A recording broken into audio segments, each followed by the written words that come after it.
농부가 씨를 뿌리고 열매를 거두는 것이 절대 쉽지 않습니다. 그냥 씨앗을 심으면 자동으로 잘 나고 잘 자라는 것도 이따금씩 있기는 있습니다. 그런데 그런 것들은 거의 없고 대부분은 씨를 뿌리고 나서 정말 비가 제대로 안 오면 또 물을 줘야 되고 또 가꿔야 되고 애를 써야만이 겨우 싹이 나고 그리고 또 자라고 또 열매 맺고 이러는 것입니다. 농사 짓는 게 쉬우면 누가 농촌을 떠나겠습니까? 다 농촌으로 달려가겠죠. 여러분, 사람들은요 쉬운 일 좋아하지 어려운 일 좋아하지 않습니다. 편리한 거 좋아하지 절대 힘든 거 어려운 거 불편한 거 좋아하지 않습니다. 농사 짓는 게 쉽고 편리하고 그러면 다 시골로 달려갈 것입니다. 근데 왜 도시로 들어옵니까? 도시가 살기도 좋고 직장도 돈 버는 것도 월급도 여기가 훨씬 낫고 여러 가지 유익하니까 사람들이 그렇게 도시로 미어 터질 만큼 몰려드는 것입니다. 저도 어렸을 때 시골에서 자랐습니다. 저 초등학교 때는 담배 농사 혹시 지어보신 분 계십니까? 저희도 담배 농사를 졌었습니다. 우리 동네 다 그랬죠. 담배를 그 농사를 지면 그거 다 이 저녁에 그걸 엮어야 됩니다. 그게 낮에는 잘 안 되는가 봐요. 그건 잘 모르겠습니다. 그냥 낮에는 다른 일 바빠서 그러는 건지 어쨌든 저녁에 그걸 해요. 그럼 어린 우리 초등학교 다니는 우리조차도 그 일을 도와야 돼요. 그 초등학생들이 얼마나 팔팔하게 놀지만 너무 팔팔하게 노니까 저녁에는 다 졸고 자잖아요. 그 일하면서 다 자요. 그래도 일을 멈출 수 없었던 거 부모 마음도 이해는 가죠. 그래도 또 그걸 부모도 말릴 수가 없어서 야 너 그렇게 그냥 졸바야 들어가 자라 이렇게 말을 못하는 이유는 일이 너무 많은 거예요. 일이 너무 많은 거예요. 애들도 해야 돼요. 일 안 하면 못해요. 그렇게 해야 애도 학교 다닐 수 있는 거지 그것조차도 안 하면 아무것도 할 수 없어요. 벼도 그랬죠. 지금은 뭐 다 기계가 하지만 옛날에는 일일이 낫으로 다 피웠습니다. 저도 지금 이 왼쪽 여기에 큰 흉터가 있습니다. 2cm 정도나 됩니다. 지금도. 원래 흉터라는 게 조금 더 아물잖아요. 그래서 지금 같으면 이거 몇 바늘을 꿰맸을 거예요 아마. 근데 그 당시에는 병원도 멀고 그래서 그냥 집에서 그냥 이렇게 동여매서 했어요. 진짜 큰 후유증 없이 이렇게 된 것도 감사한 일이죠. 지금 거의 2cm 돼요. 2cm가 너무 넘었지. 덜 하지는 않을 것 같아요. 된장 말라. 맞아요. 옛날 된장 말하는 거 진짜 그 말도 안 되는 소리죠. 근데 진짜 그렇게 부작용 없이 큰 후유증 없이 낫는 것만으로도 대단한 거예요. 낫으로 이게 이렇게 하는 바람에 이렇게 큰 흉터를 줬거든요. 그래서 저는 지금도 농사 짓는 건 되게 싫어합니다. 어떤 분들은 이제 나이가 들면 나 시골로 가서 살고 싶어, 조용하고 공기 좋고 뭐 이런 곳에 살고 싶어 이런 분이 있는데 저는 절대 싫습니다. 저는 절대 시골로는 안 내려갑니다. 그렇게 가고 싶지 않아요. 왜냐하면 저는 어렸을 때 진짜 너무 그런 일들을 많이 했고 그래서요 시골 자체가 싫어요. 그냥 가서 구경하는 거는 뭐 조금 괜찮습니다. 근데 거기서 조금만 더 오래 있으라고 그러면 싫어요. 그리고 지금도요 시골 가면 뭐 파리, 모기 뭐 이런 것들 많잖아요. 저는요 모기가 얼마나 저를 좋아하는지 몰라요. 이 모기가 있는 곳에 여러분 귀찮습니까? 그러면 제 옆으로 오면 됩니다. 그럼 모기가 다 저한테 오지 옆에 사람은 가지 않습니다. 저희 집에는 지금도 저희 침대에는 모기장이 있습니다. 모기가 들어오면 저 못 살아요. 모기향을 피워놔도요 모기가 저한테는 달라붙어요. 근데 며칠 전에는 이 모기가 어떻게 됐는지 모기장 안으로 들어왔어요. 저는 모기에 벌써 몇 방울 물렸어요. 새벽기도 막 일어나기 직전에 물렸어요. 그리고 저는 이제 얼른 또 새벽기도 나와야 되니까 나오다 보니까 이게 모기는 물리자마자 바로 이렇게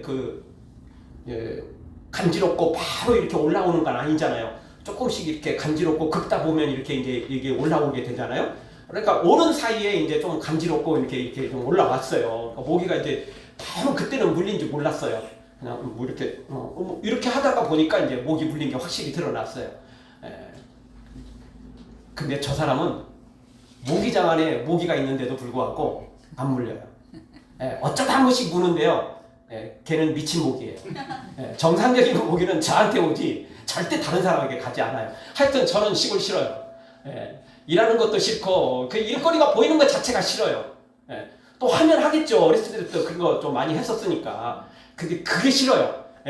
그걸 손을 또 대고 싶은 마음이 싫어요. 또 손 대면 또 계속 할 거니까 할 거니까 또.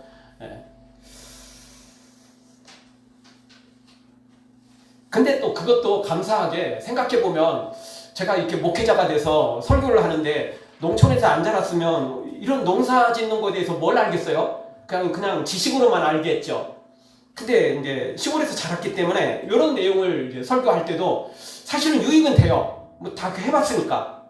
그게 삶이었으니까. 그게 어렸을 때 그냥 하루하루의 삶, 1년의 삶이었으니까. 알고 보면 하나님은 실수가 없으시고요. 모든 걸 합력하여 선을 이루시는 게 맞긴 맞습니다. 그래도 이제 우리가 싫은 게 있잖아요. 그 과정은 그렇지만 그래도 싫은 게 있어요. 안 겪고 싶은 것이 있는 거죠. 어젯밤 간증도 그렇잖아요. 그 원장님, 뭐 그 전에도 예수님을 믿었지만, 그 장 수술을 하고 생사를 오하고 그리고 그 엄청난 고통을 한번 겪고 나니까 예수님의 그 십자가가 나를 위해 십자가에 달려 죽으신 거, 하늘 보좌 버리시고 모든 고난을 다 당한 게 그 몸으로 그게 체득이 되는 거잖아요.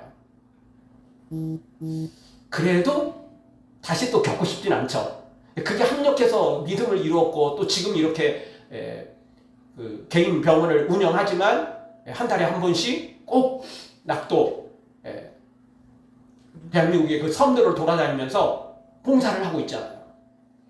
팀을 묶어가지고 그냥 곳곳에 그 어르신들 또 병원이 제대로 없는 곳 이런 곳을 찾아다니면서 복음을 전하며 또 그 어르신들을 치료해주며 그 일을 감당하고 있습니다. 왜 그렇겠어요? 사실 뭐 어젯밤 간증 들은 것처럼 그분 그냥 편하게 살면 돈 많이 벌고 대학 교수로 명예롭게 갈 수도 있었어요. 그런데 그거 모든 거 다 포기하고 그렇게 주의 일을 하려고 애쓰지 않습니까? 이유가 뭐겠어요? 본인이 그렇게 생사를 오가면서 그 모든 것들을 겪어봤기 때문에 부귀영화 누리는 게 명예를 날리는 게 진짜 삶이 아니고 주의 일을 하는 것이 주께서 맡기신 사명을 감당하는 것이 자기는 의사니까 의사로서의 그 사명을 감당하는 것 그것으로 헌신하는 것 이것을 깨달아 알았던 것입니다. 다시 돌아와서 우리가 영적인 농사도 동일합니다. 교회만 등록하고 예배만 이따금씩 출석하고 이곳으로 열매 맺으려고 생각하는 건 완전 도둑놈 심보입니다. 30배, 60배, 100배의 열매를 맺으려면 애써야 됩니다. 힘써야 됩니다. 땀 흘려야 됩니다. 소매를 걷어붙이고 진짜 열심히 일해야 되는 것입니다. 새벽같이 일어나서 일하고 저녁 늦게까지 일해야만 되는 것이 사실 농사인 것입니다. 농사라는 것은 내 마음대로 기다리지 않습니다. 그 계절에 맞춰서 또 그 상황에 맞춰서 내가 이게 같이 해야 되는 거지 내가 묶어서 할 수 있는 게 아니에요. 내 마음대로 되는 거 아닌 것입니다. 왜냐하면 농사라는 건 기다려주질 않아요. 그러니까 때 되면 그렇게 가는 겁니다. 내가 잠잔다고 날씨도 잠자고 식물도 잠자고 그러는 게 아니에요. 그러니까 거기에 맞춰야 돼요. 영적인 것도 똑같습니다. 시간 나면 봉사하고 시간 나면 충성하고 그건 내 생각이죠. 안 되는 거예요. 그렇게. 따라서 농사 짓는 것처럼 우리도 영적인 농사를 잘 지어야 됩니다. 그것이 오늘 또 비유의 말씀이잖아요. 영적인 그 농사로 오늘 성경이 우리에게 가르쳐주고 있지 않습니까? 무엇보다도 잡초, 가시덤불을 뽑아 제거하지 않으면 그냥 방치하면 우리의 믿음이 흔들리고 결국에는 무너지게 되는 것입니다. 열매 하나도 거둘 수 없게 되는 거예요. 망치는 거죠. 사랑하는 성도 여러분, 믿음의 열매 풍성하게 맺히기 위해서 농사 짓는 사람들이, 농부들이 때에 맞춰서 새벽이든 저녁이든 그 때에 맞춰서 일을 나가듯 우리 게으르지 말고 방치하지 말고 영적으로 충성해서 풍성한 열매 맺히기를 주의 이름으로 축원합니다. 자, 그러면 오늘은 세 번째, 가시떨기, 즉 잡초가 너무 많은 밭, 이런 밭에서는 열매를 맺을 수 없다라는 것입니다. 그러면 이 잡초밭, 가시덤불, 가시떨기가 있는 이런 밭에서 좋은 열매를 맺으려면 어떻게 해야 되느냐는 것입니다. 먼저 첫 번째로는 가시떨기, 가시덤불, 이 잡초를 뽑지 않으면 기운이 막혀서 열매를 절대 맺을 수 없다라는 것입니다. 여러분, 농사를 짓다 보면 제일 큰 장애는 바로 병충해입니다. 옛날에는 병충해가 생각보다 많지 않았어요. 근데 지금은 병충해가 너무 많습니다. 이유는 계속해서 농약을 치니까 이 병충해도요, 내성이 생겨요. 그 사람도 그렇잖아요. 항생제 많이 쓰고 약 많이 먹으면 내성이 생기는 거 알고 계시죠? 그래서 다음에는 약을 2배, 3배로 써야 돼요. 그렇게 하면 안 들어요. 평소에 약을 안 먹는 사람들은요, 약을 조금만 먹어도요, 약효가 굉장히 잘 듣습니다. 근데 평소에 약을 많이 먹는 사람들은 약효가 정말 더뎌요. 약을 많이 먹어야 돼요. 근데 이 병충해라는 것도요, 내성이 생겨요. 코로나도 마찬가지고 독감도 마찬가지고요. 가면 갈수록 독감의 숫자가 늘어납니다. 작년에 맞았던 이 독감 예방주사 똑같은 약을 올해 맞는 거 아닙니다. 추가를 해요. 계속 추가합니다. 왜냐하면 얘들도 더 늘어나요. 근데 옛날에는 지금같이 병충해가 많진 않았지만 그래도 병충해가 있어요. 농약을 쳐야 되는 것입니다. 그래서 현대인들은 농약을 너무 많이 친 그 식품이 해가 되니까 유기농 제품을 찾지 않습니까? 무공해를 찾는데 사실은 그게 쉽지가 않습니다. 왜냐하면 나 혼자 약을 안 친다고 약이 안 쳐지는 게 아닙니다. 그 농약을 하면요, 수백 메타는 기본이고요, 심지어 수킬로를 날아간대요, 농약이. 그래서요, 그 유기농을 하려면요, 동네 전체가, 그리고 이웃 동네까지 다 그걸 같이 해야 되는 거지, 나 혼자 또는 내 밭하고 연결된 옆밭만 그렇게 한다고 유기농이 되는 게 아니래요. 저 멀리서 농약을 치면 그게 날라온대요, 다. 그래서 온전한 유기농이 절대 될 수가 없다는 거예요. 유기농을 하려면 마을 자체가 통째로 옆마을까지 또 그냥 다 묶어서 해야만이 진짜 유기농이 될 수 있다는 거예요. 그러니까 사실 농약 없이 키운다는 건 현실적으로 불가능한 것이죠. 근데 농약 치는 것은 뭐 어쩔 수 없습니다. 병충해 드는 건 우리가 막을 수 없죠. 그 다음에 농사 짓는데 힘든 것 중에 하나는 잡초입니다. 잡초가 자르면 무성한 풀이 생기면요, 일단 뭐가 문제냐면 곡식 사이에 잡초들이 자라면요, 바람이 불질 못해요. 바람이 안 불면 병충해가 확 늘어버립니다. 잡초가 없어야 돼요. 그냥 곡식만 심겨져 있어야 돼요. 그래서 필요할 때 바람이 쑥쑥 불고, 이래서 그게 문제가 없어야 돼요. 공기가 통하지 않으면 반드시 병충해가 생겨요. 더 많이 생겨요. 근데 우리 삶도 그렇잖아요. 집에서도 여러분 우리 장마철 지나갈 때 바람 하나도 안 불고 집에 그냥 한 구석에 있는 곳은 곰팡이 잘 수 있잖아요. 그래서 좀 제습기 잘 안 되고 이럴 때는 선풍기라도 한번 이렇게 쭉 돌려주면 그게 훨씬 낫지 않습니까? 바람은 반드시 필요해요. 우리의 모든 삶 전반에 말입니다. 곡식들도 그래요. 잡초들이 자라면 일단 바람이 안 불기 때문에 병충해가 훨씬 더 잘 생깁니다. 그리고 더 중요한 거, 그리고 오늘 성경이 강조하는 거, 바로 그것은 잡초들은 얼마나 기운이 센지 모르다는 거예요. 이상하게 잡초들은 기운이 세요. 뿌리도 엄청나게 세요. 그래서 같이 곡식하고 잡초하고 같이 심어 놓으면요, 아니 잡초는 심는 사람이 없죠. 누가 정신 나간 누가 잡초를 심겠어요. 잡초는요 그냥 자라요. 어디서 날라왔는지 자라고 기가 막혀요. 얘는 생존력도 좋아, 기운도 세. 그래가지고요, 옆에 있는 기운을 곡식한테 갈 영양분을 다 뺏어 먹어버려요. 그래서 곡식하고 잡초하고 같이 자라면요, 곡식이 제대로 자랄 수가 없어요. 영양분이 넘쳐나면 혹시 몰라도 절대 곡식이 제대로 자라는 건 불가능한 일에 가까운 거죠. 벼농사를 짓다 보면 그 피라는 게 있거든요. 잡초인데 피예요, 피. 근데 얘가요, 어렸을 때는요, 이렇게, 뭐 요즘 애들은 쌀나무라고 그러죠. 이 벼가 어렸을 때는 피하고 벼하고 구분이 잘 안 가요. 거의 똑같아요. 이게 자라는 이게 모습이요, 거의 똑같아요. 근데 조금 크다 보면 이 피라는 것은요, 마치 대나무처럼, 아주 조그만 대나무처럼 이게 그 마디가 잡히고 이럴 정도로 강력해집니다. 그러니까 나중에는 얘는요, 뽑을 수가 없어요. 뿌리가 얼마나 깊은지 얘 뽑으면 옆에 있는 벼가 뽑혀버려요. 그러니까 이제 피가 어느 정도 자라고 나면 낫으로 갇혀서 다 그냥 잘라야 돼요. 밑둥을 뽑을 수는 없어요. 그렇게 잡초들은요, 강해요. 얼마나 강한지 모르고 기운을 다 뺏어 먹어버려요. 얘 그대로 놔두면요, 또 이 씨앗이 그냥 놔둬버리면 이게 막 10배, 100배로 늘어나가지고 내년 농사 못 져요. 절대 질 수가 없어요. 얘 엄청나요, 씨앗이. 벼는요, 솔직히 모내기 막 그렇게 하고 막 힘들어도 가꾸어도 잘 안 되는데, 이 피라는 놈은요, 요 잡초라는 놈들은 가만 놔두면 그냥 자동으로 그냥 순식간에 30배, 60배, 100배가 아니고요, 3000배, 3만배, 6만배, 100, 10만배로 그냥 불어나 버린다니까요. 이 잡초라는 거, 이게 참 무서운 놈들입니다. 마치 죄하고 똑같죠. 죄라는 거 가만 놔두면, 누룩이라는 거 가만 놔두면 그냥 막 번져버리는 거잖아요.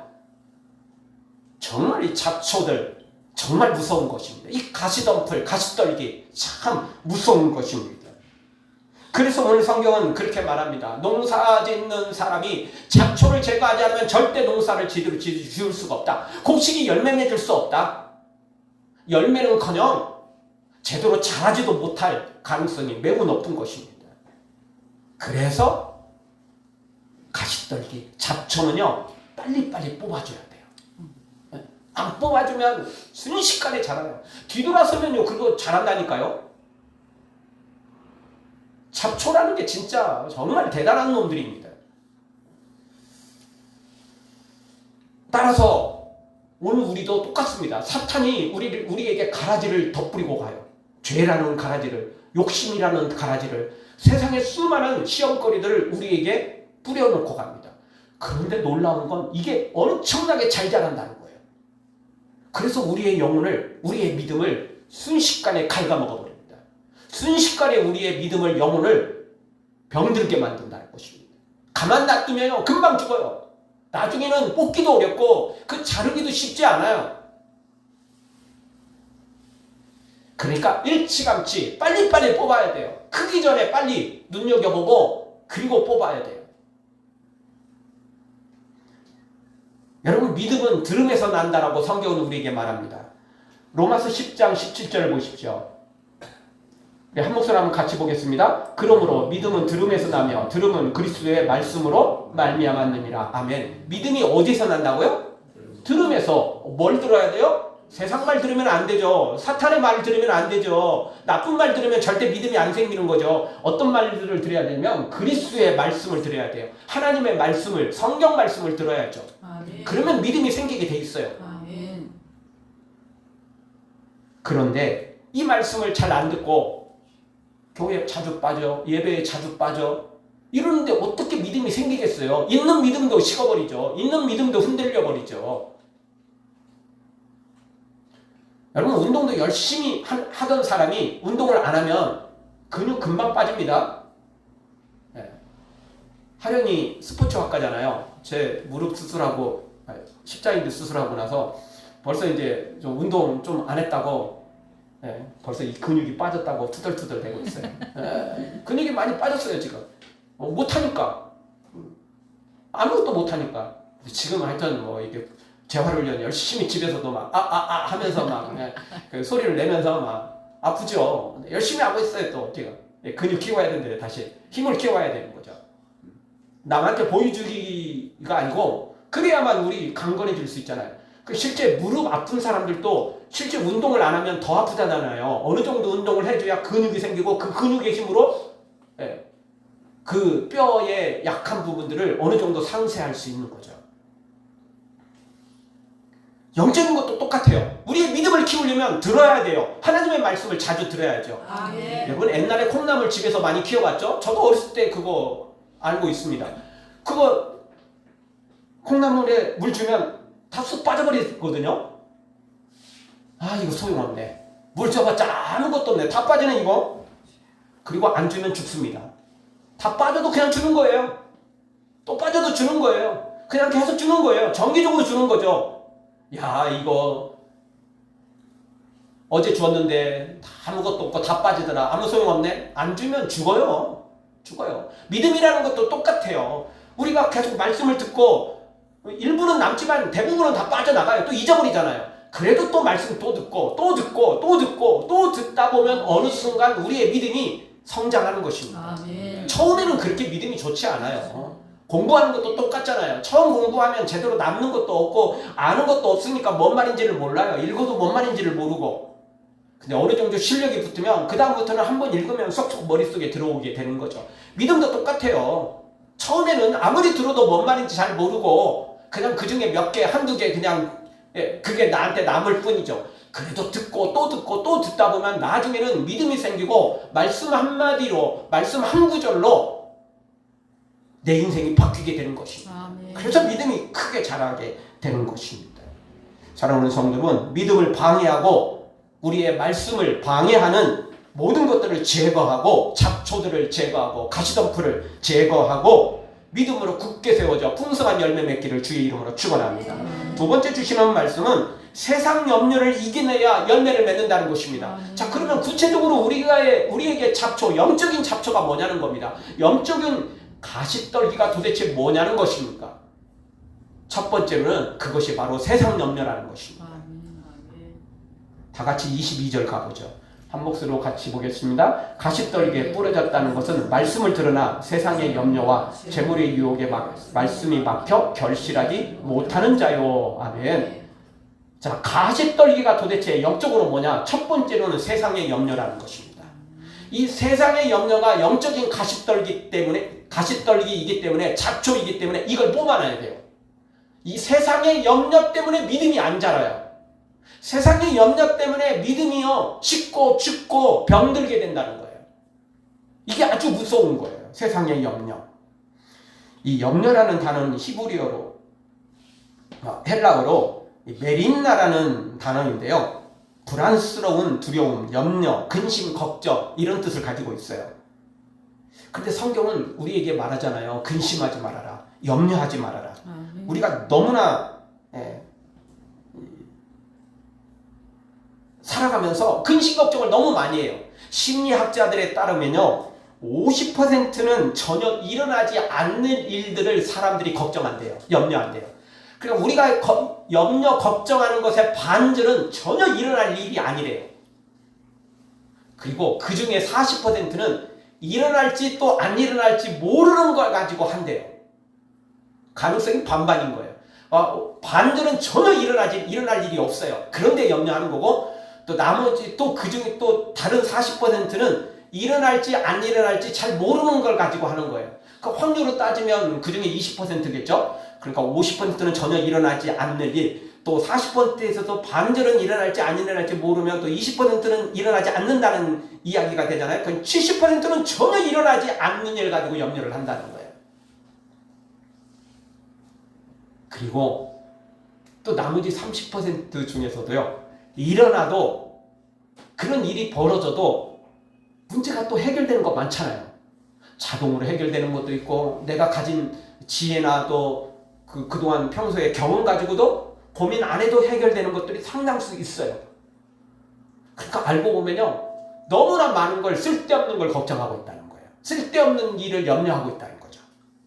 그래서 성경은 우리에게 이렇게 말합니다. 마태복음 6장 34절 너무나 잘 아는 말씀이죠. 같이 봅니다. 그러므로 내일을 위하여 염려하지 말라. 내일 일은 내일이 염려할 것이요 한날의 괴로움은 그날로 족하니라. 아멘. 내일 일을 염려하지 말라는 거예요. 뭐 오늘만 살라는 말은 아니죠. 근데 이 내일 일을 염려하지 말라 이야기는 일어나지도 않은 일을 미리 그렇게 염려하고 걱정하지 말라는 거예요. 아까 말씀드렸잖아요. 사람은 50% 전혀 일어나지도 않는 일들을 염려한다고요. 그리고 또 40% 중에서도 일어날지 안 일어날지 모르는 거고,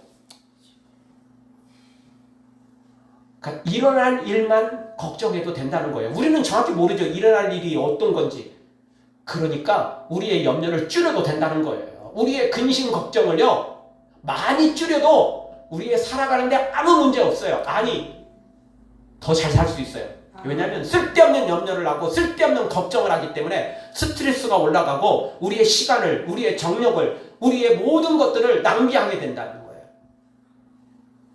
요한복음 14장 1절에서는 우리에게 왜 근심하고 염려하지 말아야 될 이유를 분명히 가르쳐줍니다. 같이 봅니다. 너희는 마음에 근심하지 말라. 하나님을 믿으니 또 나를 믿으라. 아멘. 마음에 근심하지 말아야 될 이유가 뭡니까? 하나님을 믿기 때문에, 예수님을 믿기 때문에 그렇습니다. 여러분, 우리가 살아가면서 믿는 구석이 있으면요 근심 걱정이 없습니다. 믿을 구석이 있으면 그래요. 남들은 다 근심 걱정해도요 나는 믿을 구석이 있으면 느긋해요. 걱정 없어. 난 믿을 구석이 있거든. 이러는 거죠. 뭐 요즘 아빠 찬스, 엄마 찬스 뭐 이런 말들이 있는데, 이게 뭐 국회의원이나 뭐 높은 자리에 있는 놈들, 이 놈들이 자식들 그냥 그 백으로 밀어주잖아요. 다른 애들은 열심히 공부해서 면접을 보고 애를 써도 될까 말까 하는데, 요놈들은 그냥 놀고 먹는 거예요. 그리고 놓고는 제일 좋은 자리를 딱 들어가서 차지하는 거죠. 그러니까 일단 뭐 나쁜 거지만 걔 입장에서 보면 믿는 구석이 있잖아요. 그러니까 공부할 일도 없고 그냥 인생 편히 사는 거예요. 그러니까 나쁜 의미에서 거기는 믿을 구석이죠. 그런데 우리 하나님은 나쁜 쪽으로 믿을 구석이 아닙니다. 우리 하나님은 정상적인 방법으로, 우리 하나님은 의로운 방법으로, 우리 하나님은 정당한 방법으로 믿을 구석을 우리에게 허락하십니다. 아멘. 당연히 기도하지 않는 사람, 믿음이 없는 사람은 믿을 구석이 없죠. 하나님은 살아계시지만 하나님은 안 도와주시니까. 하나님은 누구에게 믿을 구석이 되십니까? 믿음 있는 사람에게, 기도하는 사람에게 믿을 구석이 된다는 겁니다. 그러니까 염려하지 말라는 거예요. 그러니까 근심하지 말라는 거예요. 나를 믿으면 근심할 필요가 없다라고 분명히 우리에게 가르쳐주고 있어요. 여러분, 세상에 염려 없는 사람은 없겠죠. 어떻게 염려가 없겠어요, 사람인데. 그래도 우리나라 사람들이 정말 염려가 많대요. 저야 뭐 다른 외국 사람들 뭐 잘 모르니까 그러는데, 그 김의신 박사라고 있습니다. 세계적인 암 권위자인데요. 자타공인 세계 최고의 암센터인 MD 앤더슨에서 32년간 재직한 종신 교수입니다. 미국 의사들이 뽑은 최고의 의사에 무려 11번이나 선정된 의사입니다. 이분이 또 믿음이 있더라고요. 부모로부터 믿음을 이렇게 받았대요. 찾아보니까 김의신, 오를 의, 믿을 신이에요. 그래서 아버지가 그 이름을 줬는데, 너는 바르게 믿고 살아라 이래서 그 믿음으로 지은 이름이래요. 그래서 우리나라 서울대 졸업하고 미국으로 건너가가지고 미국에서 이제 공부를 하다가 미국에서 의사가 됐어요. 그래서 거기 최고의, 정말 최고의 자타공인, 정말 최고의 암 전문가예요. 근데 이 사람이 그 건강에 대해서 인터넷에 올린 것을 이제 봤는데, 그리고 또 글을 통해서 봤는데, 이 사람이 미국에 이제 32년간 이제 그 교수로 재직을 하면서 그게 보고 느낀 걸 이제 기록을 해놓은 건데요. 이 사람의 질문 중에 하나는 이겁니다. 왜 한국인 환자들은 유난히 우울하고 비관할까? 이상하게 이 사람이 봤을 때요, 미국 사람들은 암센터에 암 이렇게 치료를 받고 오는 사람들이 다 건강하게 앉아있고 또 치료를 받는데요. 근데 유독 한국 사람들만 다 비실비실하고 다 이렇게 의자에 다 누워있고 다 이런데요. 한국 사람만 그런데요, 한국 사람만. 자기가 한국 사람이었기 때문에 그 또 더 눈여겨 보겠죠. 눈이 더 들어오겠죠. 미국 사람들은 쌩쌩 암 치료 받으면서도 쌩쌩한데 한국 사람만 다 비실비실 그냥 앉아 있는 것도 너무 힘드니까 다 들고 있다는 거예요. 그러니까 왜 그런가 봤더니 일단 근심 걱정이 너무 많대요. 이제 이 사람이 그렇게 오랫동안 이제 환자를 진찰하고 또 경험해 본 결과 암이 걸렸습니다. 이러면 한국 사람은 금방 다 통곡하고 막 정신 나가고 이런대요. 내일 모레 죽는 줄 알고. 근데 미국 사람들은 그러지 않는데요. 그럼 치료한 방법이 어떻게 됩니까? 수술할 수 있는 겁니까? 약을 먹을 수 있는 겁니까? 그리고 확률이 좀 낮아도 몇 %의 확률만 있어도 거기에 희망을 걸고 치료를 받는데요. 근데 우리 한국 사람들은요, 이게 뭐 50%도 어렵고 그 밑으로 떨어지면 다 죽는 줄 안대요. 그래서 그냥 벌써 치료받기 전에 벌써 다 우울증에 걸리고 다 그냥 좌절하고 다 절망에 빠져버린다는 거예요. 다 근심 걱정을 그냥 너무 많이 해가지고 아무것도 못한대요. 거기다 또 암 걸리면 우리나라 또 의사들도 또 그런 게 경향이 있지만 뭐 이것저것 못 먹게 한다는 거야 막. 네. 제한되는 게 많대요. 의사들이 그러나요? 안 걸리면? 우리 컴퓨터, 네. 안 걸리면 근데, 이분이 말하는 건 그래요. 안 걸리면 이것저것 빼고 그거 뭐 먹냐는 거예요, 뭐 먹냐는 거예요. 네, 그래서 이 김은신 박사는 그렇게 말해요. 한국 사람들이 안 걸리면요, 사실은 영양실조로 걸린대요.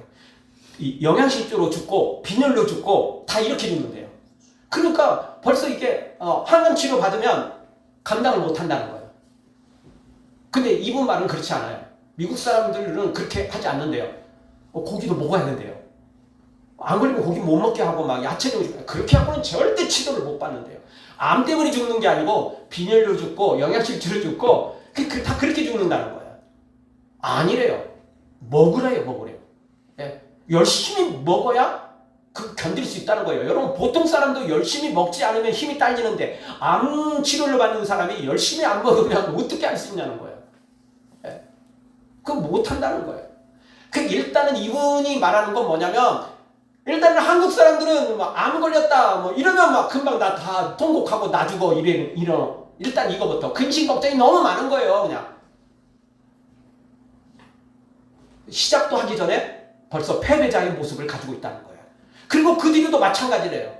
근심 걱정이 너무 많다 보니까 아무것도 못해요. 받은 스트레스는 더 커지고 뭐 이것저것 못하니까 결국에는 암에게 금방 정복당해 버린다는 거예요.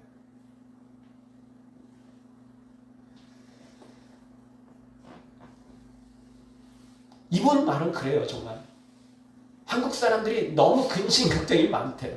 쓸데없는 걸 너무 근심 걱정 많이 한다는 거예요. 그럴 필요가 없다는 거예요. 조금이라도 가능성이 있으면 도전을 해야 된다는 것이고 믿음을 갖고 우리 믿음 있는 사람은 또 하나님께 기도하면서 그거 하면 되는데 뭘 그렇게 근심 걱정에 빠져서 좌절하고 그러니까 금방 우울증에 걸리고 금방 그냥 모든 게 다 끝나버린다는 거예요. 그러지 말라는 거예요. 사실 맞죠. 우리는 태어나면서부터 시한부 인생이에요. 100년 이상 못 살잖아요. 어쩌다 한두 명씩 100년 이상 사는 거고 대부분은 70년, 80년, 90년 이렇게 살다 가는 거 아닙니까? 다 정해져 있어요. 우리 그 이상 못 살잖아요. 암 걸려도 뭐 어떤 불치병에 걸려도 마찬가지죠. 당연한 거 아니겠어요? 사는 데까지 사는 거고 주님이 부르시면 그날까지 사는 겁니다.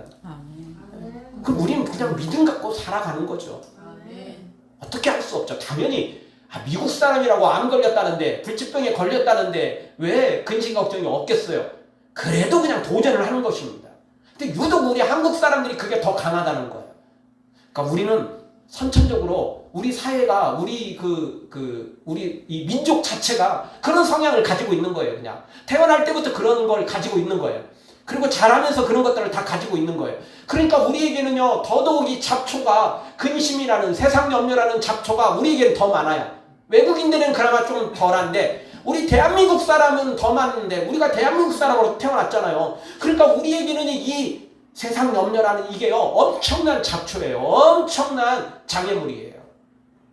다른 사람보다, 다른 민족보다, 다른 나라 사람보다 우리가 더 이 부분에 집중해야 될 것이에요. 이 염려, 세상 염려 이거 내려놔야 돼요. 이거 이겨야 돼요. 다시 말씀드리지만 세상 염려 없는 사람은 없어요.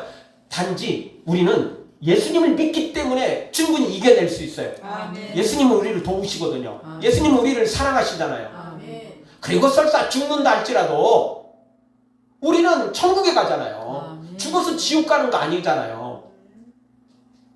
천국에 갈 사람들이니까 우리는 죽으면 천국, 살아있으면 또 주의 일 감당하고 그러니까 믿음으로 당당하게 살아야 된다는 것입니다. 아멘. 굳이 좌절할 필요가 없어요. 너무 일어나지도 않을 염려. 그리고 어차피 다시 말씀드리지만 사람은 한 번 죽게 돼 있어요. 암 때문에 죽든 뭘 죽기 때문에 죽게 되어 있는데 대부분 대한민국 사람들은 암 때문에 죽는 게 아니라 빈혈로 죽고 영양실조로 죽고 그냥 몸이 약해갖고 죽는다는 거예요. 미리 죽어버려 미리. 그러니 우리는 이 세상 염려를 내려놔야 됩니다. 네.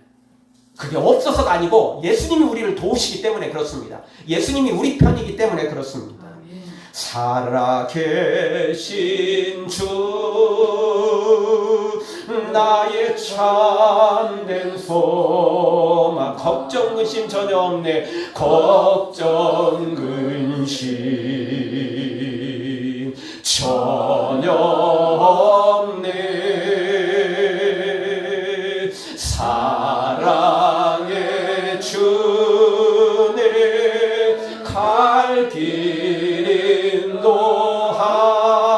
인도하니 내 모든 삶의 기쁨 늘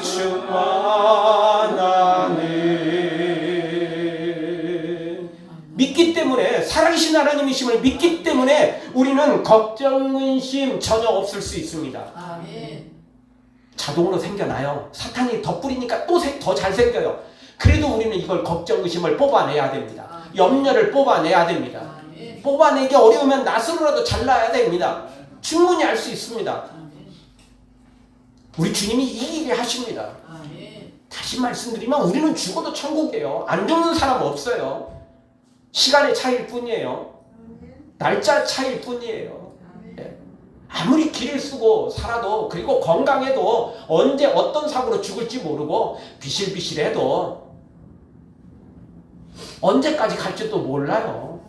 그러니까 너무 걱정, 근심, 염려 이게 너무 할 필요가 없어요. 예.